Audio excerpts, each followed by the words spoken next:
నమస్తే, welcome to RP7 TV news. ప్రభుత్వ వ్యతిరేక ఓటు చీలొద్దని పవన్ పట్టుబట్టారు. రాష్ట్రాన్ని కాపాడుకోవాల్సిన బాధ్యత ఉందని పవన్ కృషి చేశారు. అందుకే కూటమిలో బీజేపీ భాగస్వామ్యమైంది. పొరపాట్లు లేకుండా కలిసి పనిచేశాం. సమిష్టి కృషితో విజయం సాధించగలిగాం. అదే మాదిరిగా మేము ఇక్కడ మీరు చూస్తే ఒక పక్క తెలుగుదేశం పార్టీ మొట్టమొదటిసారిగా పవన్ కళ్యాణ్ గారు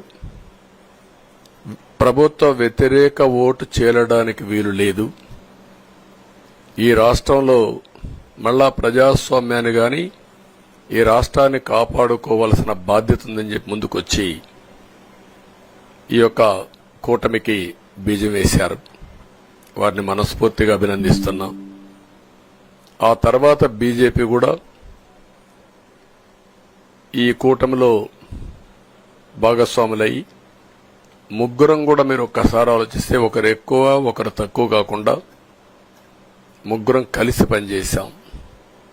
బేషిజాలు ఎక్కడా లేకుండా మేము ఏదైతే చెప్పామో ప్రజలు గెలవాలి, రాష్ట్రం నిలబడాలి, దీనికోసం పై స్థాయి నుంచి ఢిల్లీ నుంచి వచ్చినటువంటి బీజేపీ నాయకులు గాని, ప్రధానమంత్రి అమిత్ షా గారు గాని, ఇక్కడుండే పవన్ కళ్యాణ్ గాని, తెలుగుదేశం పార్టీ కేంద్ర నాయకత్వం నుంచి కింది వరకు అందరం కూడా ఒక ట్రూ స్పిరిట్ తో పనిచేశాం.